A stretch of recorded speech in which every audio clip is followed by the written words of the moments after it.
Happy Devils Wednesday. This is State of Fan Address, presented by pucksandpitchforks.com.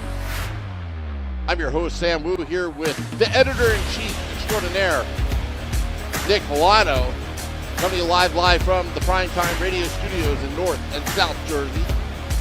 Streaming live on Facebook Live, YouTube Live, paying the big bucks for X Live and Twitch on the Let's Go Devils Network. 4-2. Not bad, Nick. 4-2 start for the New Jersey Devils. Right. It's fine. Buffalo looks real bad. Real bad under Lindy. Utah, going across the country, it's fine. I like the Caps win. I think the Caps win. It's a team that's it's had the Devils number for a while. Good win for the against the Caps. I'm throwing out yesterday's matchup. Kind of just a weird situation. I think it's actually harder to play the second half of a back-to-back when you played the day before in the afternoon.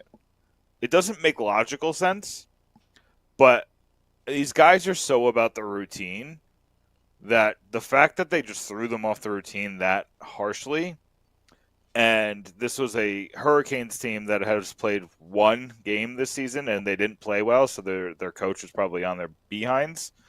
No, don't get me wrong. I thought the Devils played terribly. Except for Jacob Markstrom, there's like this weird hate against Jacob Markstrom because of yesterday's game. I'd give you one goal he probably should have stopped, but he stopped 4 that should have went in. I think like a lesser goalie is giving up 6 in that game. The Devils had so many defensive mistakes. They had so many breakdowns from the top guys, right? It was the Dougie line and Brendan Dillon, and it was Siegenthaler and Kovacevic, right? Nemitz and Casey, they had their moments as well, but they didn't do worse than they have been doing, and you could argue that Nemitz even did a little bit better than he's been playing. But this is all to say, Sam, I'm fine with this. This is fine. I said it was going to be a rough October, and it's looking like it's going to be a fine October. We're going to do just fine. You know what? 8 solid points. It's the way the Devils are winning when they win their games. And the bottom 6 is performing as what Tom Fitzgerald would assume that they would perform, the bottom 6. The top 6, not too bad. I mean, Timo Meier is notoriously a slow starter. Jesper Bratt's been on the board. But I think Timo Meier, Heischer's been really good. Yeah, Heischer's been on fire. Jack Hughes had a couple points last night. I'm not worried about Jack Hughes. I think that's the consensus. I just want. He's looked fine. Yeah, he's looked fine. Like it's not like I'm not. I'm an all-in guy. When I see him, I'm like he's skating fine. He's still avoiding hits, but I just think that's part of his game. Which is what I want him to do anyway. Right. Yeah. So I think. I do think our fan base is overly critical and will just say innocuous things online. I do want to get into a conversation about the defense because I think that's the biggest storyline. But I do want to speak to the title because I didn't really explain it, right? I just kind of gave it to you. I just cut and paste. Yeah. And listen, I thought you'd just be excited to talk about Grimace. I lived it. I lived it in Game 4 last week at this time, which is why we didn't have a podcast, by the way, because Nick graciously said, look, we are committed to the podcast, but go to Game 4. Please, just go to Game 4. Was that the Lindor Grand Slam game? Yes. Or is that? Yes. Okay. So, yeah. Yeah, that's a once-in-a-lifetime experience. It is what it is. It's... I'm happy you got to go. You had plenty of coverage on pucksandpitchforks.com. The Sunday show was a hit. So yeah, we're gonna continue to give you things to read and things to listen to. Oh, You notice? Nick, I'm so proud of you. I'm so proud of you. It sounded so good and convincing. But yeah, we're gonna continue to give you something to ingest at all times. And pucksandpitchforks.com is posting every single day, and that's not gonna stop. We have lots of. I mean, I posted right before the podcast. Jack. Jack, I don't know how to say your last name, so I'm not going to try it. But Jack's been writing. He's been a write machine. Been writing some post game stuff. He kind of wrote about how yesterday was a learning curve, but not a learning curve, but like a learning opportunity for the Devils. So that's an interesting read by Jack. We got a couple other pieces. We got one. Aiden, one of our newer writers, just wrote about Seamus Casey and what it means, for how he's playing, and that's what I want to talk about, Sam. I want to talk about Casey, but I want to first talk about kind of what you alluded to, that a lot of what's happening is coming from the bottom six, and that's kind of where I'm here. I love what I'm seeing from the game plan.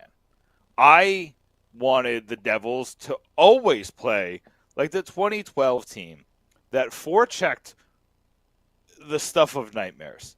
I'm not as outward with it like you are with your Penn State, but I'm pretty clearly a West Virginia fan. And my favorite team, possibly outside of hockey, is the Press Virginia basketball team that they had in about 2016, 2017, somewhere in that range, where they would relentlessly full court press all game long. They would not let the other team breathe. You didn't get any easy opportunities. Everything was work. And what that does is, as long as you condition your guys properly, you can get away with that because you are more conditioned than the other team at all times, because they're doing this 82 games a year. In basketball, it's like 38 or whatever it is. But if you're a hockey team, you do this 82 games a year, and you're just wearing the other team down every single night. And again, your condition, the issue with it this year is you had the shortened training camp, and Sheldon Keefe couldn't come in and build that lung capacity. Like, it sounds so weird to talk about, but like, that's true. You have to build a certain amount of lung capacity to do that for 40-second spurts. I still think that they could do a version of that where they're up in your face, they're not letting you breathe. You're not getting easy chances. And it didn't work last night. It didn't. But it takes a very disciplined team to make it work. It also takes a little bit of luck, which is why the Devils need Grimace. They need a little bit of luck, right? You want those tipped passes, and you want that to lead to mistakes, and you want to be able to take advantage of the mistakes. And you saw yesterday, Jesper Bratt had a wide open net to tie the game, and he missed. It wasn't in the cards. It is what it is. But those nights are going to happen. But if you continue to do this, you'll make your own luck. You'll make your own Grimace. You won't need a McDonald's mascot. You'll just need, you just need to keep doing what you're doing. And it's already led to goals, right? Stefan Nason is playing out of his mind so far this season, and it's because of just pure effort. He's outworking the competition. Paul Cotter, the same thing. Paul Cotter is also really good at positioning. He's putting himself in really good positions to get the puck and shoot the puck. And he's earned the promotion to the third line. The issue with having Cotter on the third line is the fourth line stinks. You're not getting anything out of that line when you replace Cotter with Palat. He just doesn't fit there. This is not. He's too slow. He's had too many injuries in the past. He's just a different type of player. And Palat's impact comes with just being a very quiet player. Like, he's not making mistakes. He's going to make the right pass, but it's not going to be flashy. He's going to wait for things to develop. And, like, things don't develop with Lazar and Bastion. It's mostly, like, no offense to Bastion, but it's just, it's not his style. You know, he's somebody who's opportunistic. And he goes underneath the net, and he makes things happen from there by just being a big body and having a nose for the puck, which is a skill. The problem is that, like, Lazar can drive, but isn't the best driver, and Palat that's just not what he's doing, right? That's just, he needs to just kind of facilitate, but not in the way that, like, Jack Hughes facilitates. He just needs to, like, keep the train moving and not make any mistakes defensively. And that's just not what that line needs. So really, when you put Palat on that fourth line, you really can only roll 3. Like, you're a traditional team rolling 3 lines. And I haven't taken a look at the on ice numbers, like the time on ice from yesterday, so I don't really know who played what. But every time I saw that fourth line on the ice, it looked bad. It felt like the puck was going in the back of the net in that first period or the second period. And it's just, they were giving up big chances, and I just didn't like what I was seeing from that. But I don't know what the fix is, because I don't want to demote Cotter because Plot's not playing well down there, right? I don't know what the fix is.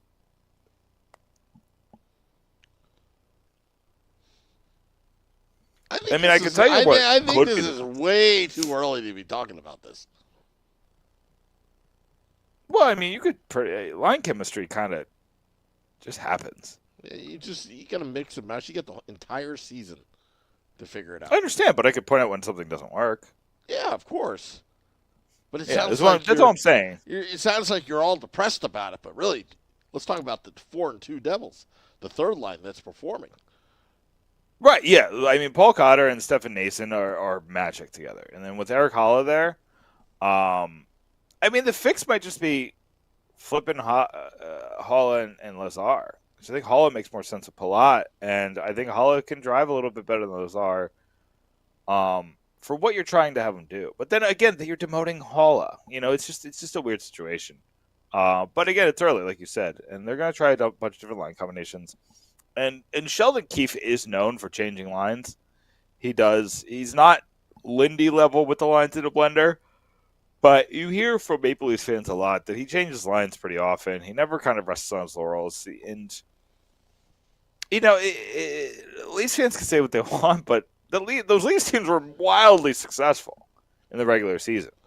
You want more in the playoffs, but I truly think that was just because they had a bad defense. To tell you the truth, like, just because you get knocked out in the first round so many times doesn't mean you're a bad team. You know, a lot of it's puck luck. A lot of it is your young team in the beginning. They lost in overtime last year in Game 7. Yeah, and to tell you the truth, I think this is where they went wrong. After they scored that goal, they got off their game and started to run and gun and allowed Boston to come back. You know, so they didn't. And that's a mistake on Keefe. Yeah. To not get his guys. It seemed like his guys were working on overdrive and he couldn't get them back focused. Mm-hmm. And it's on the players too. These are guys who've been in the league for a long time, but it's the coach is there to get people centered, and they weren't. But I think that's, you know, there's a lot of circumstances involved there. But I for one am loving what Keefe's doing so far. What are your thoughts? Well, yeah, he's pushing all the right buttons right now. He's saying all the right things. This team doesn't look like, I don't know. It seems like they have the fundamentals there defensively. They don't look confused out there. They're not staring at the play. They are dictating the play, especially in the defensive zone. I think they're getting a lot better at it. I'm not saying they're a number one defense, but I'm not as nervous right now, and especially when you have two goaltenders, which Jake Allen did get a shutout against Utah. When was the last time a Devils goaltender dominated like that? I know it's Utah, but Utah had a fast start to the season, but they were 3-0 going into that game. Yeah, and you know what? To get a shutout is not easy, but the fact that Jake Allen did get one, I'm pretty pleased. They literally have a legitimate 1A and 1B for at least this season. A 1A and 1B. They have a defense that is looking good. Look, Seamus Casey looks like a stud right now. He is, he's a pleasure to watch. But also, Dougie Hamilton coming off that injury, I'm not worried about the points right now. But he took some vicious hits, but he got up, and he's still. He's looked good. Yeah, he leads. I think he leads the league in shots on goal. So there's just a little bit of puck luck. You know what I mean? They're eventually going to hit the back of the net, and his shot looks good, which was my worry. I wanted to see a little zip on his shot because he's tore his pec, and the torn pec ruined Matt Dumba's career. So, I had a little bit of a worry, right? And how many years are we into this contract? 4? Yeah, I think we're in year 4 right now. I thought the end of that contract was going to look terrible.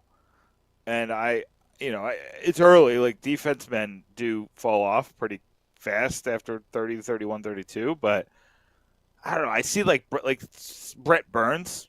We saw him last night. Still really, really good defenseman. And he's 39? Dougie Hamilton has all the makings to have a similar type of career. And what's crazy is I think he's getting better defensively. I truly think he can be out there in any situation. I think he can kill penalties. I think that he can stop pucks, in whatever 6-on-5 situations. I trust Dougie Hamilton to do anything. I think Dougie Hamilton is just one of the better signings of the past 10 years by any team.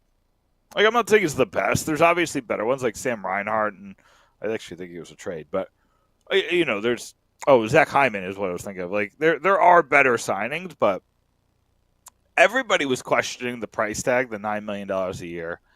Everybody was questioning whether the fit was there. Dougie Hamilton had a certain reputation coming in. I can't think of a better knock it out of the park free agent signing in Devils history. I would agree with outside you. of an undrafted free agent, Dougie Hamilton could be in the Tom midst of doing what Scott Stevens did, kind of retool and redefine his career. I mean, Scott Stevens was an offensive defenseman for many years. Even in '94, he had a lot of points. But he changed his focus with the help of Jacques Lemaire and focused more on team defense and winning. And, he was just an exponentially better player. Just a better player. That, when you have Scott Niedermayer on the team and Brian Rafalski or, other D guys that, could support and that he could be the shutdown guy. And he went against some big guys like Eric Lindros. Remember that rivalry? He went up against Mark Messier, Wayne Gretzky, late 90s, against the Rangers. Other teams as well, like Matt Sundin against Toronto Maple Leafs, if you remember that, or even, against the Ottawa Senators in 2003. 2003, the Ottawa Senators were just rolling. And yeah, that series was scary. Yeah. Took it all the way to 7 in Ottawa. Were the Devils down 3-1? No, it was the other way around. Okay. So they gave up the 3-1 lead and they tightened up in Game 7. Scott, my controversial take is that if Scott Stevens never changed, the narrative around it would be he'd be a top 5 defenseman of all time.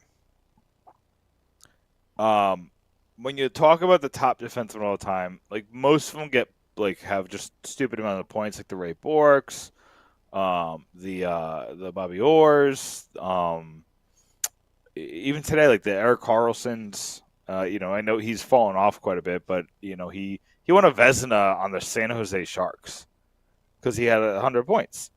You're looking at the Cale Makars, you're looking at Adam Foxes. That's what you mean, the Norris. Norris, sorry, my fault. No, I was confused for a second. But yeah, the Norris. And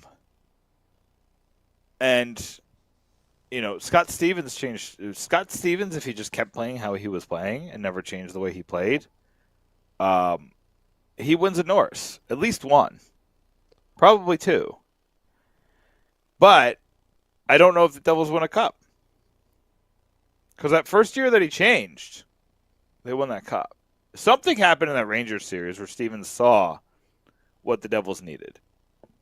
And, if he kept playing the way he was playing, he's in top 5 points all time from a defenseman.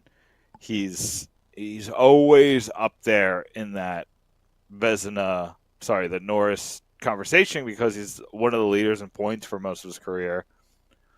But again, it does not make the Devils better. So it's funny how narrative kind of takes over. We saw The Athletic did like a top 100 players of all time, and Stevens was like around 50 from what I remember, and the write-up was a hit piece. It was a hit piece, like no pun intended, but it was he impacted the game in a bad way. His hits are his legacy. That's all anybody's going to remember. It's like, why did you even put him on the list then? You know what I mean? Like, why did you write this? It was I thought bad. It was dumb. I thought it was dumb. Did you read it? You read it? If I remember correctly, yeah. I think it was just more of clickbait. More than anything, I don't know. But like the list already is clickbait. You're doing a top 100 of all time. Like that's the clickbaitiest list of all time. I think it was more sour grapes. Yeah. Listen, when I did my list of top 50 Devils of all time, I sat here with two guys on the list, Chico and Ken Danico, and got raked over the coals. I bet you that guy didn't speak to a soul. Well, whatever. It is what it is. But, yeah, that's my controversial take is I think that Scott Stevens sacrificed being one of the greatest players of all time to win Stanley Cups. And, I think he made the right decision. And I think that, to your point, I don't see why Hamilton couldn't do that. Hamilton's hitting more now. I think he's on pace for a career high in hits. We're 6 games into the season, but he's hitting more. He's clearly had a slight change in philosophy, but again, he's just so much better defensively. He's using that big body in the right way. And I love everything I'm seeing about it. Because he doesn't need to be that guy. When you have Luke Hughes, now Seamus Casey, the offensive defenseman, he doesn't have to be that guy anymore. So he could sit back and be a leader, a veteran that stands at 6'6", with some beef to him, that he can lend a hand back there with Dylan, just pushing out, the opposing team away from the goaltender, away from the crease. And it's, and Scott Stevens, he could have won the Norris, but just Brian Leach had a better season in 94. He could have. I think he had, like 16 goals and like 67 assists. It was insane. Doesn't he still lead the Devils in single-season assists? Isn't that still the most? Could ever? be. I mean, Dougie Hamilton did some record-breaking a couple of years ago. That's true. But I have to look at the numbers. But it was insane. But Brian Leach had, like that 94 Rangers team, just everything went their way. Even the NHL All-Star game was in Madison Square Garden that year.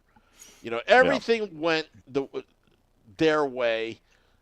The league needed New York to win a cup. They got it, and the ratings were high. That Game 7, against the Devils, maybe one of the greatest or the greatest Eastern Conference game ever. And then having that Game 7 to win the cup against Vancouver. As the time was counting down and 54 years curse and all that, but really that Rangers team was really the Oilers and Blackhawks. It really was. I mean, they basically translated two franchises that were having let's say reorganization of funds, so to speak, and they had to let go of some of these players. They just simply couldn't afford. There was no cap back then.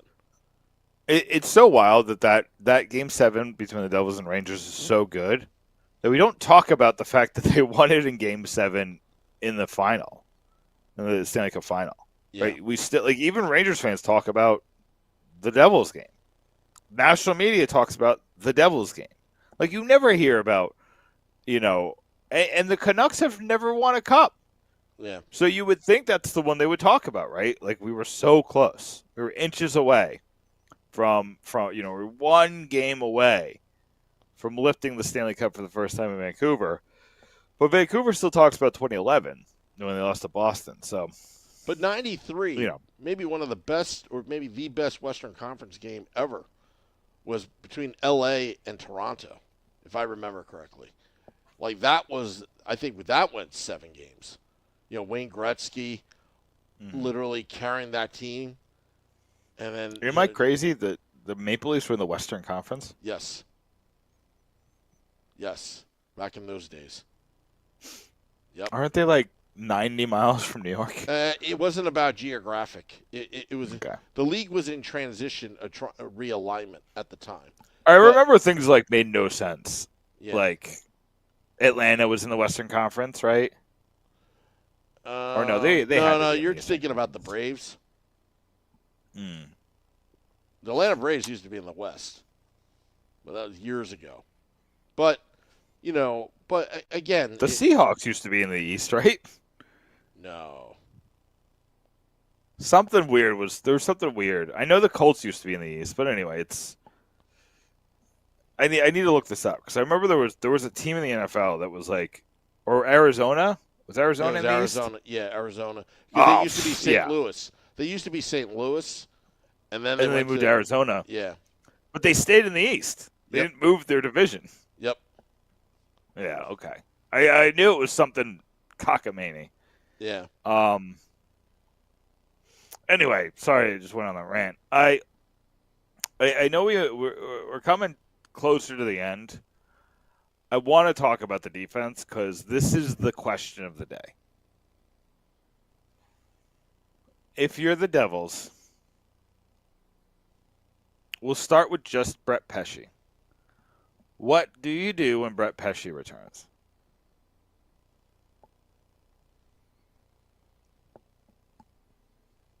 You take out Siegenthaler. Siegenthaler's been playing really well. I don't know. I'm just not a big fan of him. I know. You also can't go with 5 righties. Why not? It's a disadvantage. Well, you can play matchups with a 2 righty line every so often, but it's almost like if you have 7 righties in a baseball lineup. You're just kind of you're putting yourself at a disadvantage, right? You're making it too easy to play against you. Mm-hmm. And while I think overall the advantage is small, that's a small advantage. It's kind of big when you're talking about NHL hockey. So that I just don't. I don't want to do Siegenthaler. I don't want to sit. I mean, Dylan, I don't think they're going to sit. I think he's had his mistakes, but he's played so well at what he does well. I don't think they want to take him out. I don't think you can take Casey out. I just don't think you can. Not at this point. I think he's earned a spot in the lineup. I think your choice is Nemitz or Kovacevic. I would send down Nemitz because he was brought up last season without any kind of development and put in the fire right off the bat. I know he's the second overall pick, but it wouldn't be so bad if he spent some time in the AHL. I wouldn't consider that a demotion. I think I would consider that going back to school. I also think that he's still injured. Could be. We're not that far off from that shoulder injury that looks scary. Mm-hmm. And I think he rushed himself back because of the Luke Hughes injury probably played a part in it. Learning Sheldon Keefe's system probably played a part in it. There's reasons for it, but he's clearly just off. And truly, I don't even think that he's limited, Sam. I think the injury's in his head because he's making some strange decisions on the ice. So I agree with you. I think you send down Nemitz. Mm-hmm. Now, what do you do when Hughes is healthy?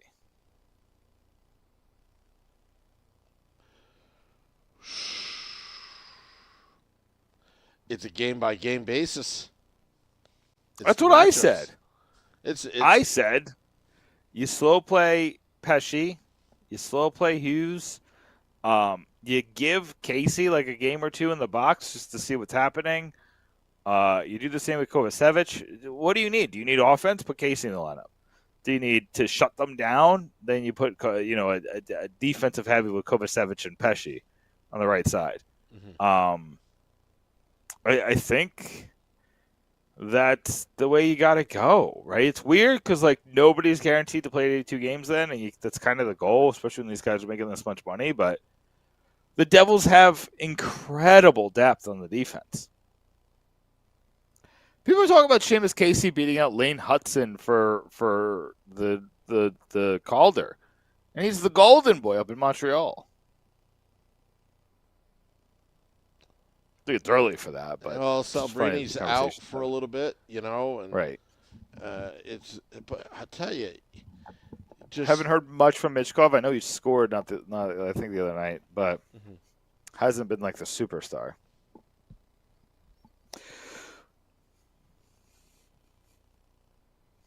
Again, this is very early. This is stupid early, but these are just interesting conversations that we're having. Well, you got the Ottawa Senators tomorrow. And, they're a top-heavy. They got a top-heavy lineup. And then Saturday, if you could shut them off the scoreboard, you win. Yeah. If you hold them to 3 goals, they're going to give up 5 or 6. Yeah, and then you've got at home against the Capitals, which will be on the big stage at American Whiskey. Game Day Live, Devils After Dark.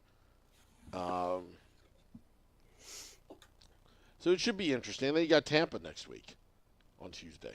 That one will be interesting. I'm curious to see what happens there. Just because I think Tampa's still good. Have they played more than one game yet? I know Milton kind of threw off their schedule. I haven't paid attention. I think they've just played on Tuesday, if I'm not mistaken. Okay.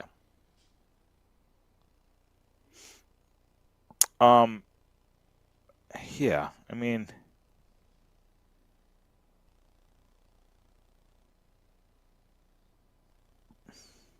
it's an interesting schedule.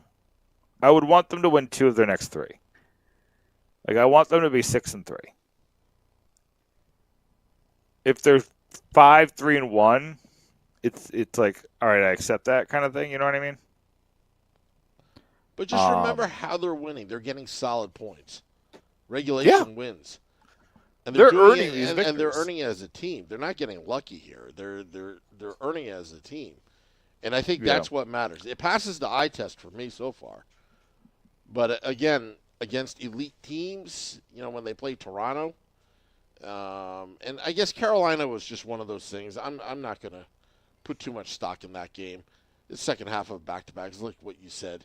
They played on Columbus Day, and then they go to Carolina to play a team that's just been sitting around all day doing nothing other than resting and practicing. So, and they did have the lead right in the beginning. Sorry, weird noise just happened in my house. Should I call 911? I don't know. Maybe Alexa's already doing it. Okay.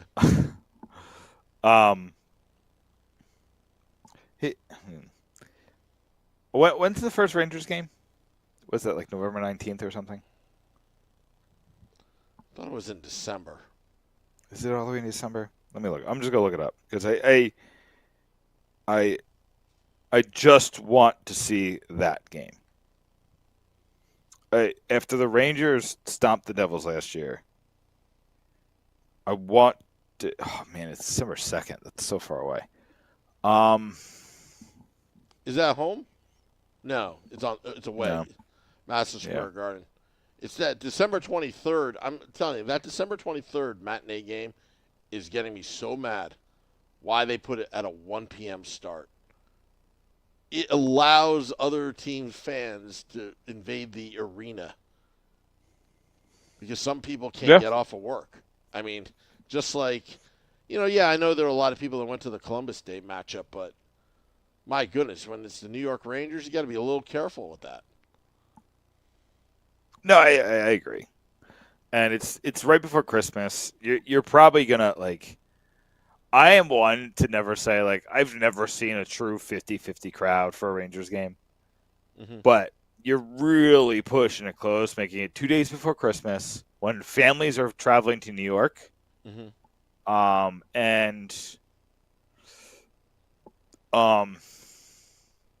you said a day game. Like, you're really playing with fire there. I totally agree. Yeah, unless the Devils have some, was that the Siberian Orchestra, that night or something crazy, There's no reason why it should be 1 p.m. Everybody loves the 7 p.m. December 23rd games. Everybody, you drink some sangria. It's a holly jolly time. It's also Festivus. It's a great time. And it's everybody's home from college. Yeah. People are it's like I'm begging the NHL and the Devils to change it to 7 p.m. I'm begging you. I'm looking up to see. Yeah, no, that's it. And there's nothing. There are only Devils games from December 21st through December 31st. At the Prudential Center. The Trans-Siberian Orchestra is on December 20th, Sam. Yeah. Mariah Carey is on December 13th. There is no reason why to have it at 1 p.m. None. Change it to 7. You'd make more money that way. Yeah. I totally agree. I'm looking. No reason. Iron Maiden's coming on November 9th. Well, there you go. You ever look at concerts and be like, I don't know music anymore? Not to be like the old man, but hey, listen, Sam, January 2nd, Monster Jam. Want to go Monster Jam? I'll pass, Nick.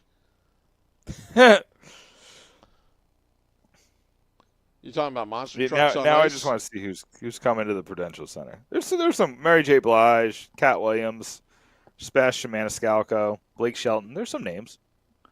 Some names coming to Prue, but I'm used to the Prudential Center being like one of the premier venues, and that lineup's not what I. But again, it's not the summer. I get it. It is what it is. It's Devils season.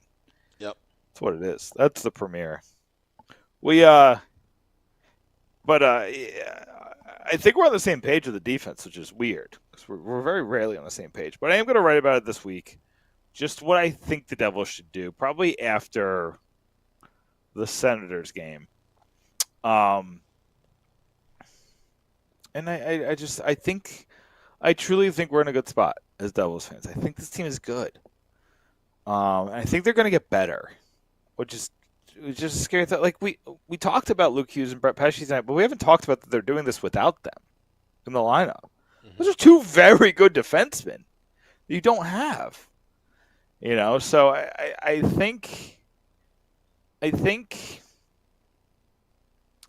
truly think this team is really good. Like, I don't think they're 113 points good like they were a couple of years ago.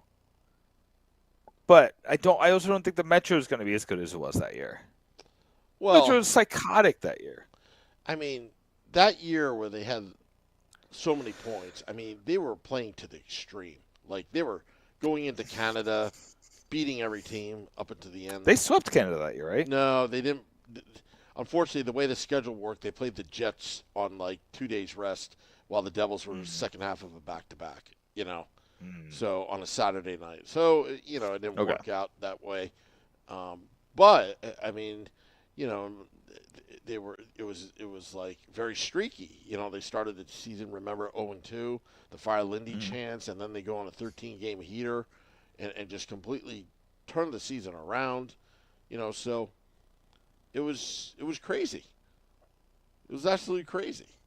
And then they ended the heater with that awful 3 goals reversed game, and then did they win 6 in a row after that, or 4 in a row, or something like that? They won another mini streak. Well, I mean, Justin Kia, the referee, was just absolutely horrible.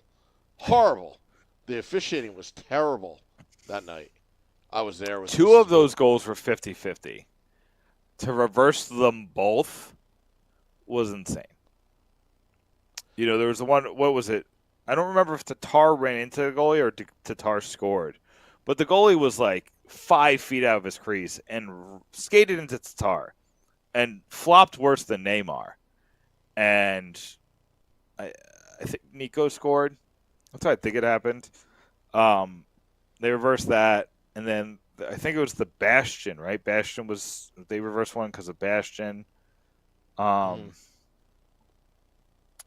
It was psychotic proportions, and the Leafs ended up winning 2-1.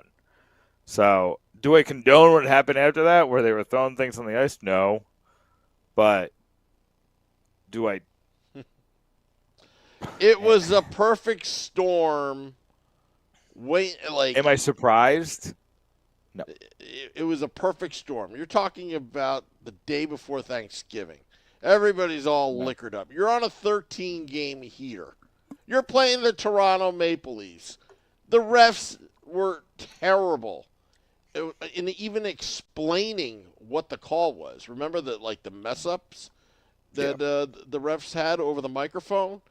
And being there that night, all I know was it was a powder keg and it just went boom.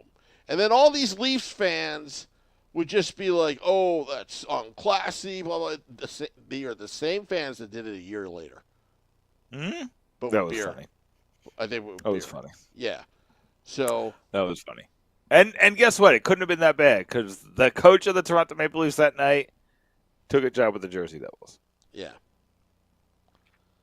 But I'm ready for plugs whenever you are, Sam. Let's do it. PucksandPitchforks.com. Like I said, we got Jenny Streeter putting out a couple games from a couple recap stories from the Utah game. We got a lot of stories coming. We got a lot of stories going. We have Jersey Joe put up an article this week, I think yesterday. I'm just gonna go to the website, see what else is out there. Hold on. We have Jenny Streeter talked about Seamus Casey and Nico Hischier. I wrote about Jake Allen's record. Jake Allen broke a record this week. Did you know that? Oh, yeah. Although I kind of dispute that. You're telling me that Marty Brodeur didn't beat that many teams? Because there are a lot of teams that are defunct now. But they don't. He beat the Quebec. Well, the teams are defunct. They moved. So the franchise stays the same. Are you sure about that? Yes. Okay, if that's what they're doing. Okay. I counted Brodeur's, and Brodeur's at like 30. How's that possible?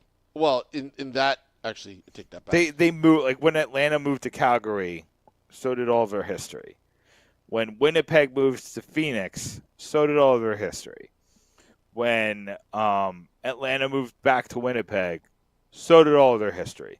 That's not what happened when Arizona moved to Utah, because Arizona is holding on to its rights and its history because they expect to be the 33rd. See, that's all BS to me. I'm just telling you. Brodeur beat the Nordiques, the first Winnipeg Jets, the Hartford Whalers. Shall I name some more? The Atlanta Thrashers. I'm just telling you how it works, Sam. Telling you how it works. These are teams that don't exist today. Yeah, and Brodeur had multiple wins against every single team he played. Which that's impressive. Yeah. Yeah, he never had this like a one-off or like a team he was kind of rough against. Hey, let me see. I'm going to pull it up real quick. Do your plugs, and then we'll talk about the split. I wonder if Brodeur beat the Minnesota North Stars. Yeah, though, right? They left in what, 93? Something like that. He may have. Who knows? Probably not. But I thought maybe he was in goal. I think Mark Tenorti was on the North Stars back in those days. Anyway, I'll plug. We will be at American Whiskey this Saturday on the big stage. Again, we may have some live entertainment, Nick. My buddy Matt, we're going to experiment. My buddy Matt's going to sing on stage. Great singer. Awesome musician. Sound engineer extraordinaire. Big fan of the podcast. He's going to sing on the big stage. And then Short Sky and I will do Game Day Live with Vinny. So be there, be square. Devil's Caps this Saturday. And also go to joinourcrew.com. Again, joinourcrew.com for the latest updates of where we'll be. We had to use it the other night, Nick. The other night where, we had a scheduling conflict because the Capitals took way too long ending their ceremony. And it kind of conflicted with my schedule with Scotty. So we had Devils After Dark. And we put that email blast. I used ChatGPT to write that email blast to get it done quickly. That's funny. Yeah. And it was great. Yeah, Sam, I'm looking at Brodeur splits. I'm not seeing any teams that stand out. Like old teams. So I'm a little concerned about this. I'm on Hockey Reference, so it's legit site. I will say, though, Brodeur, against every team in the league except for 2, he had more than a 900 save percentage. I would say guess the 2. That's a trivia question. Remember we used to do these games? That's a trivia question. I missed the games. Yeah.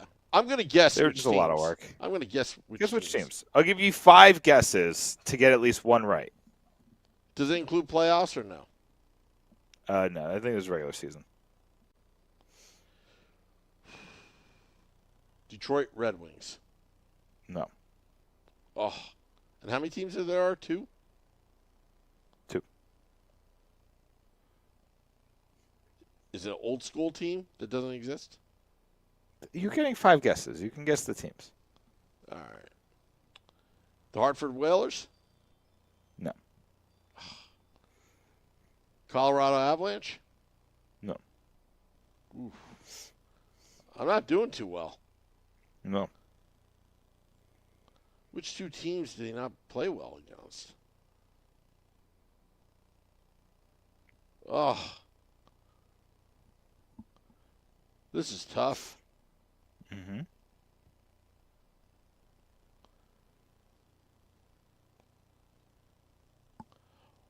Wow. Carolina Hurricanes? But that goes No. with the Hartford Whalers. I don't know. Boston Bruins? Nope. Which ones? I'll give you one hint. We mentioned one of the teams on the podcast tonight. And they're also the only team, I'm looking real quick, but I think they're the only team on this list that he has a losing regulation record against in the league. St. Louis Blues? No. When did we mention the Blues? Oh, I don't know. I'm just... No. Toronto Maple Leafs? No. One is the Vancouver Canucks.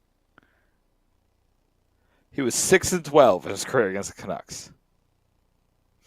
And then the other was the San Jose Sharks. I was going to say that. Only reason I was thinking of West Coast games. Right. You fly across the country kind of thing. But yeah, those are the two teams. But that's it. That's all I got. Wow. You'll see a lot from me. I haven't written as much for the website. That's because I've been writing for fansided.com. Some good stuff's coming out from me there, so search for me there. But also some Pucks and Pitchfork stuff is coming in or around this weekend. All righty. Well, we're going to end the podcast. I want to thank all those tuning in. Remember, go to joinourcrew.com and pucksandpitchforks.com. Follow us on social media at Let's Go Devils Pod on X, or Twitter, Facebook at Let's Go Devils Podcast, and on our YouTube channel at Let's Go Devils. Till next time, Let's Go Devils.